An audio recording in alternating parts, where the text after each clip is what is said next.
Hello everyone, and thank you for tuning in to Fayetteville Public Utilities Channel 6. My name is Miriam Lane, and today in the studio we have Miss Jennifer Murdock and Miss Stacy Newton, and they are here to talk with us a little bit about dyslexia and the upcoming Dyslexia Proclamation Day, and then also the Parent and Teacher Seminar that's coming up. So before we get started on all that, I do just want to let these ladies introduce themselves. Jennifer, why don't you go ahead? Okay. My name is Jennifer Murdock. I am born and raised in Lincoln County. We have married, and my husband and I both are residents of the city, but we have two children, 7 and 4 years old. We're both teachers by trade, so we're passionate about education. And our oldest daughter, Ruby, who is in 2nd grade, was diagnosed this past year with dyslexia. So honestly, it's just become a huge passion of mine, and I mean, we just like to say we've become a mom on a mission. So this is really important to us. So. Great. And what about you, Stacy? My name is Stacy Newton. I am not originally from Fayetteville, but we've been here for the last 6 years. My dad taught with county school systems for about 30 years. My first teaching job was with Ralph Askins, and then Fayetteville Intermediate School at the time. My son was diagnosed with dyslexia when he was in the 1st grade. And so once you kind of walked this road, you have compassion for other people that are going through the same experiences. I had a master's in reading and an educational specialist degree in curriculum and instruction, but still missed the dyslexia diagnosis in my own son. Wouldn't have guessed it. But our desire is to be able to help other mothers so that they don't miss the signs and they're empowered to be able to help their child at an early age.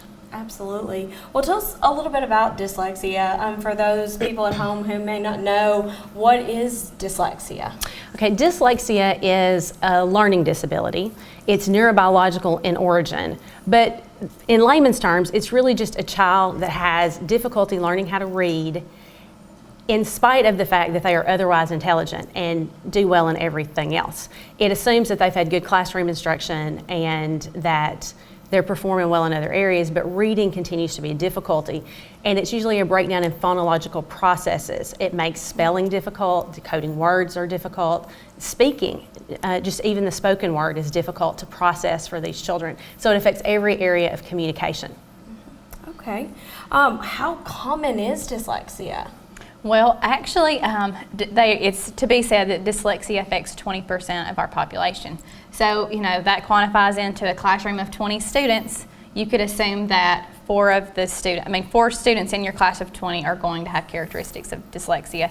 And not only that, but of all learning disabilities, dyslexia accounts for almost 80% of disabilities, especially with reading. So, it's a huge population, all the way through. So. Absolutely. Now I know it can affect memory just from some of the things that I've seen before. And tell me a little bit more about that. How does it affect memory of a child or an adult with dyslexia? Let's start with maybe a common misconception, which is people kind of believe that dyslexia is seeing letters backwards or words backwards.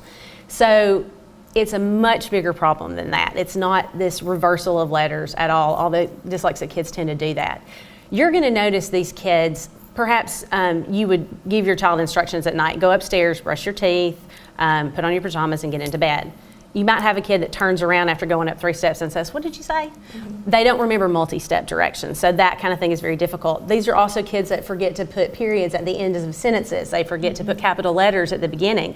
They can't remember basic math facts or basic sight words. So there's a struggle retaining information. In truth, it's a struggle accessing information that's in their brain. They just can't get to the right place to find it. It's a working memory. It's a working memory issue. And so you might be having a conversation with this child, you're wanting them to answer a question, they're trying to find that answer, they're thinking, you interrupt them, hurry up. When you do that, it's like rebooting your computer. They have to restart, go all the way back to the beginning. So it's a very slow process with these kids. They require a lot of patience. Got you. So it can affect other subjects too then, Absolutely. like for say math or something like that. Okay, so a common problem with mathematics, and generally it's perceived to be a math issue, but a common problem is that they have a very difficult time learning math facts, memorizing addition facts, subtraction facts, multiplication facts. They also have trouble with multi-step problems. So if you're looking at a word problem that has 2 or 3 things that they need to find, it's going to be very difficult for them to complete that. Also, lining up problems. So when you start 2 by 2 addition or multiplication, it's very difficult for them to keep those things in a straight line and in order. And those things seem like purely math issues, but it's really a symptom of dyslexia. Okay, very interesting. And I'm sure that has also a lot of impact on their social and how they behave with other children and how they are impacted in the classroom and even outside of the classroom. Can y'all speak a little bit more to that? Oh, absolutely. Specifically that younger age group, because my daughter is still in that young age, and so we are kind of living out those things right now. But because so much in that beginning stage is just such rote memory, which we're going back to talking about some of those memory issues, they are struggling academically with those types of things. Not only that, but just expressive language, keeping up sometimes with the conversations and, with their peers can kind of be a struggle sometimes. Reading body language, things like that. They have to be really keen onto that to fill in the gap of that expressive language component sometimes, which you can imagine, that isolated feeling of not doing exactly what my peers are doing. We have such a huge emphasis on reading. For example, I'm going to go to the library, but I'm not going to get to pull my library book off the same shelf as my friends. They, at that age, they're extremely aware of they start to become very aware of what their peers are doing in that early grade year. Yeah, So- yeah, I'm sure that. And as students get older, because I have a son that's in high school now, particularly for children who go undiagnosed, they've spent years feeling defeated, feeling like they're not smart, even though they are intelligent people. They get defeated, they're beat down. They can often suffer from depression, anxiety. They're afraid to speak up in class because they can't access the information quickly enough, or they don't read well enough when they're called on in class to read aloud, so it's an embarrassing experience for them. So those children can really struggle with some mental health issues. In addition to that, because of those complications, a lot of these kids drop out. So of your high school dropouts, a majority of those kids have dyslexia or other learning disabilities.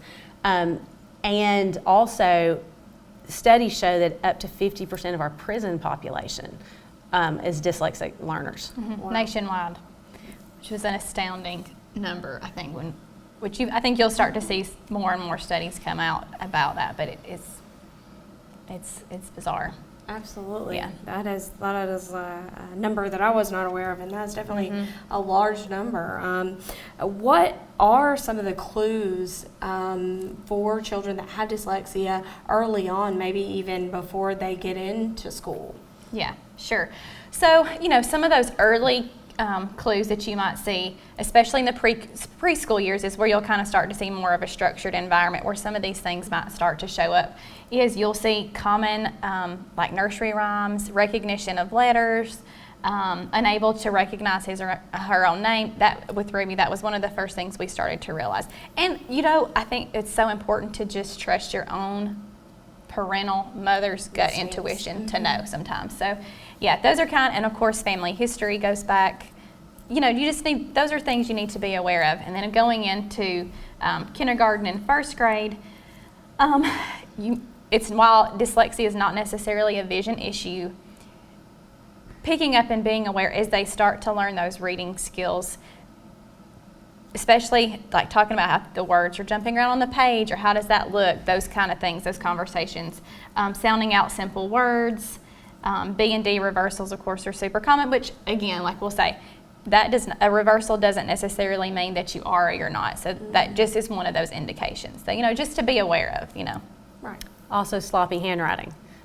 These kids have a tendency to start writing something and just go all the way across the page. Capital letters will be randomly sprinkled throughout what they're doing. They have a hard time remembering where periods and capital letters go in sentences. And as they get older, you're going to find these kids to be incredibly disorganized. Yeah. Neatness is not going to it's not going to seem important to them, but their papers are going to be everywhere. They don't have things together most of the time. They're also going to be these kids who are struggling to remember math facts, and they do very poorly on timed tests. So anything that's timed is going to cause them a great deal of stress and anxiety. And as they continue into the later years, writing is going to become very difficult. So if you assign them a paper to write, it's going to take them exponentially more time than it would take a typical learner. So if you're a parent at home and your homework seems to be taking an unreasonable amount of time at any grade level, you know, a kindergarten student, first grade, second grade student shouldn't be spending a couple hours at night on homework trying to catch up. And, you know, we've in middle school and high school sometimes spend upwards of 6 hours on assignments. So that long extended period of time is a good indicator that you've got a problem. It shouldn't be like that. Right, definitely so. And I think one too, just to want to speak on, because it is a gift in some ways. You know, those are for sure the struggles, but also recognizing those strengths in your children. They're most of the time very imaginative, creative. They're very problem solvers, out of the box type thinkers. So I think as a parent, it's really important to not only just look at what maybe the weakness might be, but also to focus on those strengths as well. So almost all these dyslexic kids will have an area of, it seems like almost compensation. So it's as if this is a real struggle for you, but this is your area of gifting. So as a parent, if you are struggling with these things with your child, it's so important to identify that gifted area, that place where they can excel, and help them to thrive in that area to gain the confidence that they need. Which is where you see all the success stories of, I mean, wow, if we looked at the one statistic that 50% of inmates show characteristics of dyslexia, another study shows that over 50% or more of employees at NASA show characteristics of dyslexia. So it really kind of shows you the flip side. They're brilliant minds. It's not an intelligence issue. That's why you see great, you know, Thomas Edison, Steven Spielberg, you know, Tim Tebow. There's, you know, it's important to highlight those. And almost all of those people will point back to the fact that the difference for them was that there was one person along the way that came alongside them and believed in them and encouraged them. So it's very critical that these kids find somebody that's going to be in their corner and going to be their cheerleader. Absolutely. And y'all have alluded to this a little bit, but just for the folks at home who, you know, may not be aware, a child with dyslexia, they struggle with reading, but they can still learn to read and even at times read very well. Oh, yeah. Yes. So for children that are diagnosed with dyslexia, it's very important that they participate in a structured literacy program. And let's talk about what that looks like a little bit. A structured literacy program is going to have direct instruction from a teacher. That means the teacher is going to direct them. It's not sort of self-exploration. Also, they need multisensory techniques, and they need a phonics program. And the phonics is going to be systematic, which means it's going to follow an order, and it's going to be structured. It's not random. There's a plan. And those children progress through those systems as fast as they can, but as slow as they must. It's like building a tower, and if the foundation of your tower is shaky, the whole tower is going to fall. So you have to go all the way back to the beginning and begin teaching those early pieces of literacy that they may have missed out on. And you fill in all those spots so that they have a strong foundation to build the rest of their reading on. And the programs that you're looking for are Orton-Gillingham-based programs. When you're looking for treatment for one of these children, when you're looking for remediation for a dyslexic child, you want to hear those words. You want to hear that the program they have is Orton-Gillingham-based because it is the only research-proven technique that's effective for teaching these students to read. Yeah, it's the gold standard. And there's lots of programs, but it is essentially... It needs to be OG based. Yeah, it's the gold standard, and there's other programs out there that are a spin-off, you would say, but that the methodology is... And they will those programs will tout the fact that they are an Orton-Gillingham based approach. For sure. Those are the key words that you look for. And, you know, and I will just say, I am encouraged that I do think there are positive things coming down the pike statewide.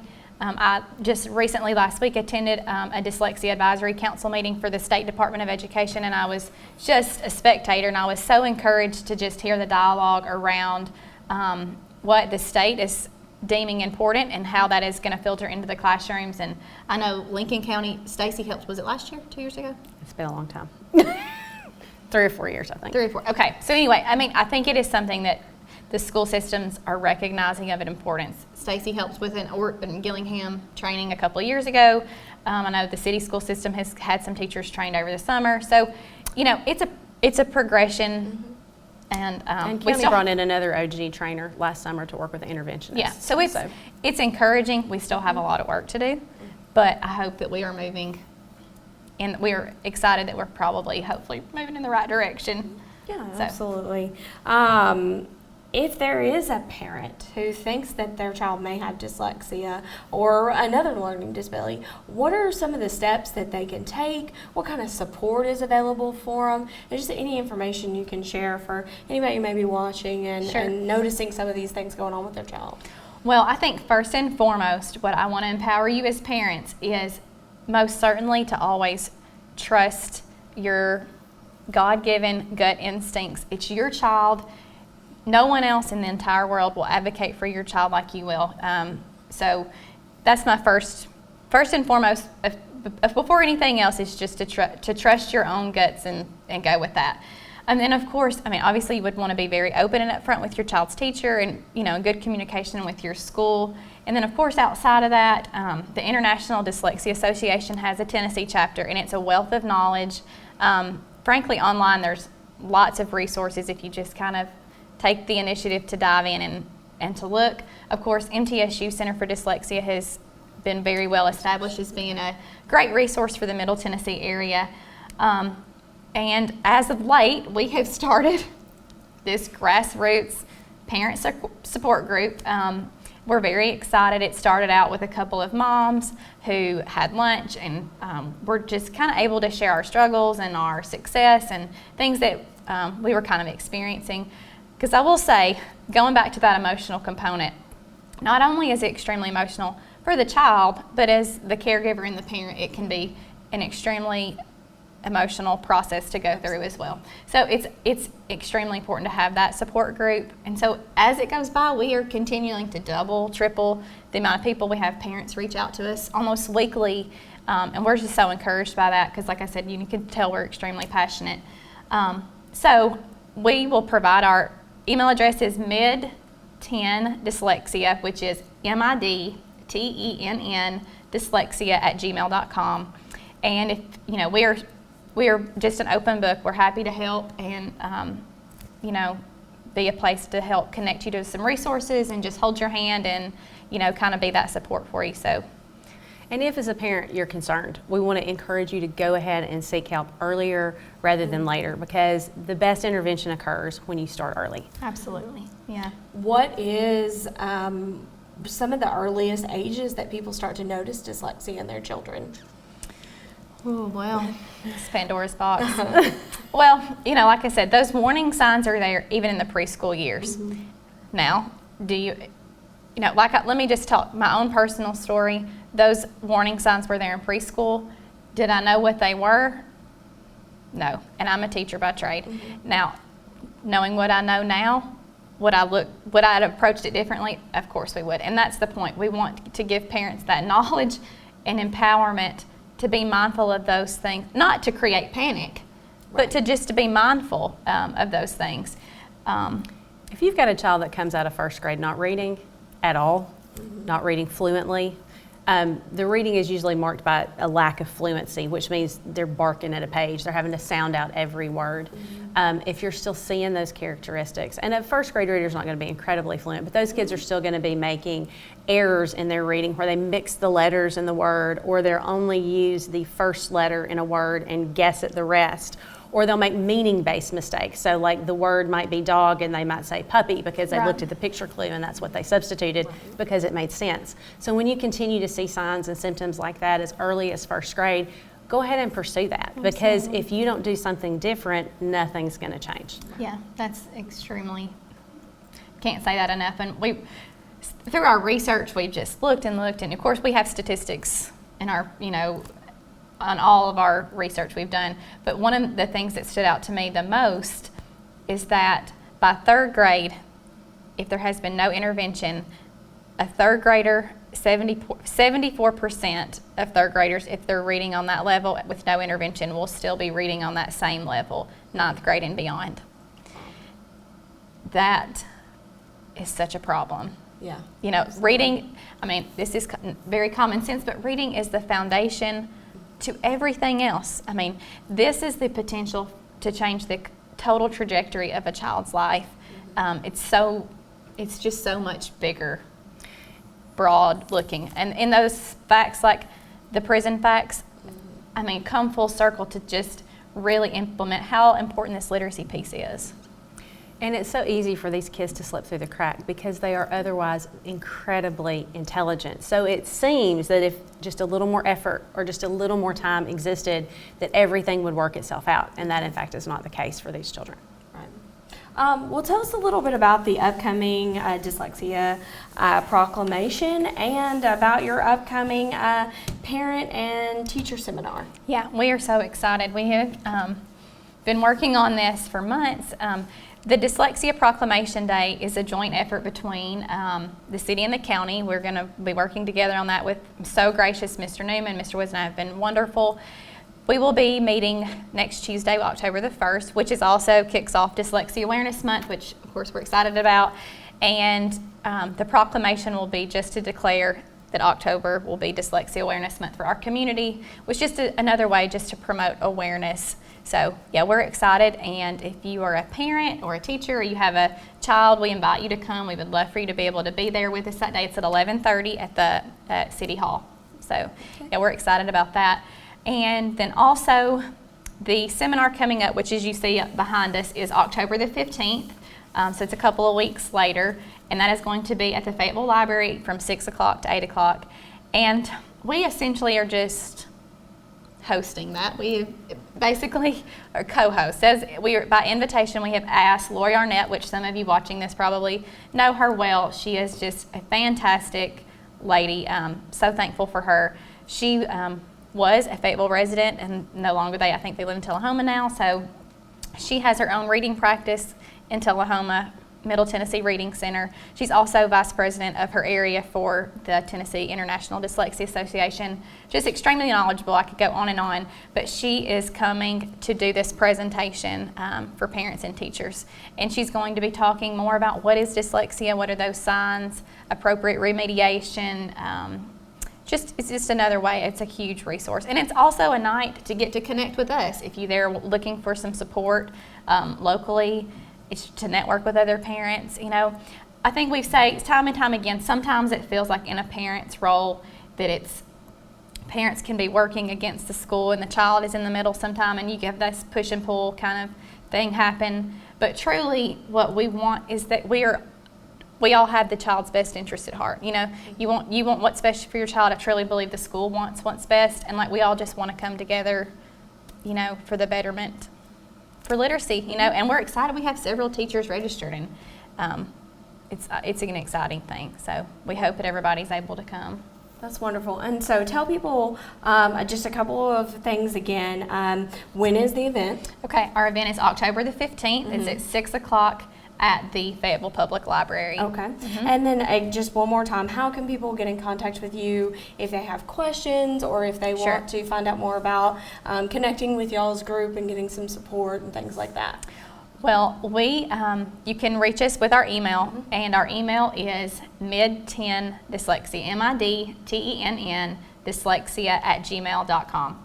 And we also have a Facebook page, Middle Tennessee Dyslexia Support. You can look us up on Facebook and connect with us that way. And I mean, we're both Fayetteville girls. You probably wouldn't have to look hard to find either one of us, but yeah. Wonderful. Well, we really appreciate y'all coming in and talking about this. This is such an important issue, and I mean, it affects so many children. Yeah. 4 out of 20 potentially in a classroom. 20%. And some even, go undiagnosed and don't know. So it's definitely an important issue. And if you, the viewer at home, have questions, you can definitely get in touch with these ladies. Check them out on Facebook, or go out to the seminar and learn more, and find out if you're a teacher. It definitely seems like a great event to sign up for. Again, thank you, ladies, for coming in today, and thank you at home for watching FPU's Channel 6. We'll see you back in here next time.